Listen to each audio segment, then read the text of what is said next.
untuk meringankan persoalan hidup. Banyak salawat pada Nabi. Allahumma salli ala Sayyidina.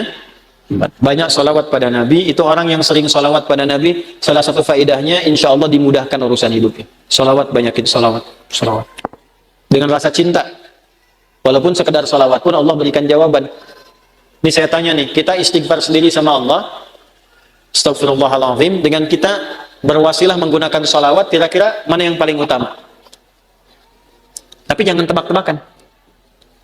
Mana yang paling utama? Gini. Dua-duanya utama.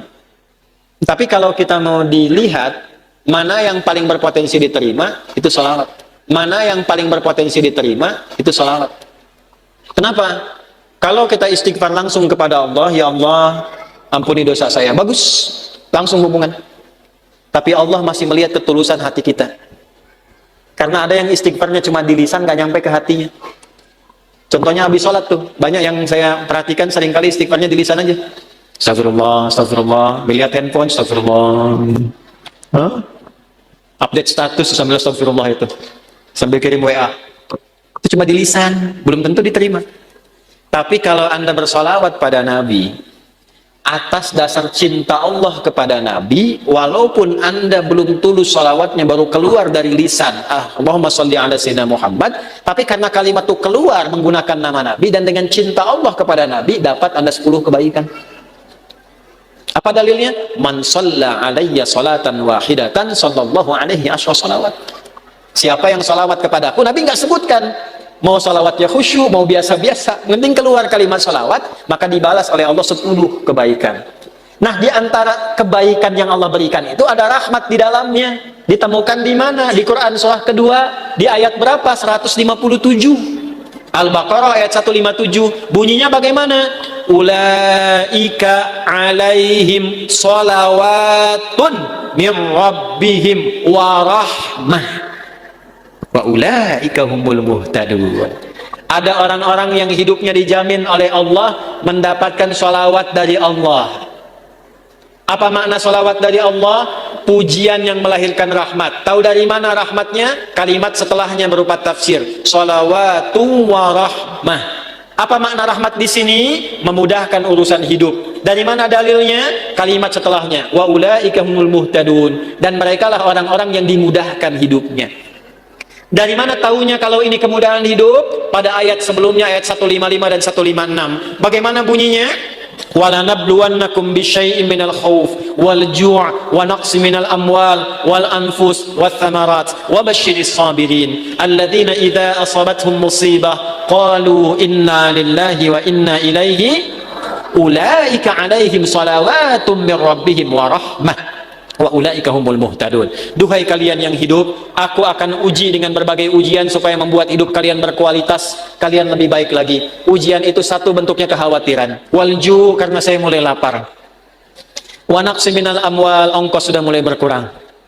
Wal anfus, ada yang sakit, ada yang meninggal. Wa thamarat, ada yang hasil kerja kerasnya dibawa orang. Wa basyiris sabirin, berbahagialah orang sabar. Bagaimana cara sabar? Alladzina idza asabatuhum musibah, yang kalau diuji dengan masalah ini, qalu, mereka meyakinkan pada hatinya, inna lillahi wa inna ilaihi raji'un. Ini ujian dari Allah supaya membuat saya berkualitas, dan pasti Allah kasih solusinya. Bagaimana cara mendapatkan solusinya? Kalau orang-orang sudah bersikap begini, tawakal pada Allah, maka dia berburu rahmat Allah. Ulaika alaihim salawatum min rabbihim wa rahmah. Orang sabar begini dipuji oleh Allah, diberikan rahmat. Kalau Allah sudah kasih rahmat, maka Allah berikan kemudahan untuk menyelesaikan semua masalah hidupnya. Maka orang-orang yang mempraktekkan hadis ini, ar-rahimuna, orang-orang yang berkasih sayang, mempraktekkan hidup dengan rahmat, langsung otomatis dijaga oleh Allah dengan rahmatnya ini, supaya dimudahkan semua urusan hidupnya. Semakin kuat prakteknya, semakin mudah hidupnya. Saya berani berkata begini karena saya mencoba, benar enggak ini kan, dengan keyakinan tuh. Benar enggak tuh untuk menenangkan hati, bukan meragukan itu. Seperti kata-kata Nabi Ibrahim, ya, di Al-Baqarah ayat 260. Wa idh qala Ibrahimu rabbi arini kaifa tuhil mauta qala awalam tu'min qala bala walakin liyatma'inna qalbi. Ya Allah, tunjukkan padaku bagaimana cara engkau menghidupkan yang mati. Kata Allah, kamu belum yakin. Kata Nabi Ibrahim, saya yakin ya Allah, supaya hati saya tenang saja. Saya lihat orang-orang dulu, kok betapa mudah hidupnya. Kita praktekkan satu-satu. Melihat orang dengan kasih sayang. Mencoba untuk memaafkan, mencoba untuk berlapang dada. Menempatkan pada tempatnya. Latihan aja, baru latihan itu dimudahkan, Pak. Baru latihan. Masih sedikit. Ini tidak beli. Ini tidak beli. Pak, ini pami kaca soca ya. Ayah nungintun. Ku bapak diangge, eta biasa. Tapi bu, kaca soca ukurannya sami persis. Tuh. Sama persis ukurannya dengan keadaan mata saya. Kan Anda nggak tahu berapa yang silindris, berapa yang minus ini. Ini kalau saya buka kacamata, laki-laki dan perempuan sama. Sama-sama manusia. Makanya kenapa bu, kalau pengajian perempuan, ibu-ibu, sab muslimah itu saya buka kacamata. Ya, tujuan utamanya supaya yang paling cantik tetap istri saya. Ya, ini sama ukurannya Pak, tuh persis. Setiap ada model baru datang ukurannya sama persis. Dari mana? Siapa yang pernah ngecek mata saya? Ini dapat hadiah juga, Allah kasih baju, kaos kaki sampai ke sepatu. Cuman modal satu hadis ini teh, hadis. Cuman modalnya yakin punya Allah. Nah, eta teh modal yang paling utama tuh punya Allah. Sekarang banyak orang kekurangan itu. Jadi rasanya kurang merasa punya Allah. Coba tanamkan pada hati, saya punya Allah. Maka Anda tidak akan takut kehilangan jabatan, kalaupun harus jujur. Karena punya Allah. Qulillahumma malikal mulki tu'til mulka man wa tanzi'ul mulka mimman. Karena punya Allah jangan takut kehilangan harta kalau harus sedekah. Karena punya siapa? Allah. Makanya dekati Allahnya. Ittaqillaha haitsuma kunta. Wa atbil hasanata sayyi'atal hasanata tamhuha. Ihfadillah yahfad. Jaga Allah, Allah jaga kita.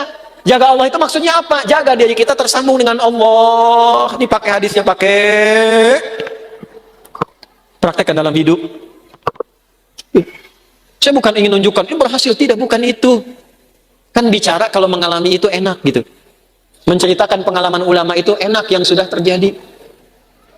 Dulu orang begini dijaga oleh Allah. Imam Nawawi itu selama hidupnya 99% makannya diantarkan oleh ayahnya.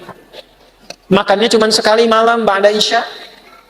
Apa yang dimakan? Kue kering dengan zaitun. Minumnya sebelum subuh. Setiap hari sampai meninggal. Karena beliau meninggal duluan, bapaknya baru meninggal 7 tahun setelah Imam Nawawi meninggal. Saking bapaknya ingin jaga anaknya terhubung dengan Allah, makanannya dijaga. 1%-nya kalau diundang, ada jamuan dipastikan dulu halal. Nggak mau makan sendiri, yang lain diajak makan sama-sama. Imam Nawawi itu. Makanya sampai sekarang berkah, kitabnya masih kita jaga dan kita kaji sampai sekarang. Karena apa? Menjaga hubungan dengan Allah. Ya. Nah, itu yang kedua. Kalau kita benar jaga dengan Allah melalui rahmat Allah, praktekkan hadis ini, insya Allah hidup kita pun dijaga, dimudahkan oleh Allah sesuai dengan kadar maslahat dunia akhirat kita.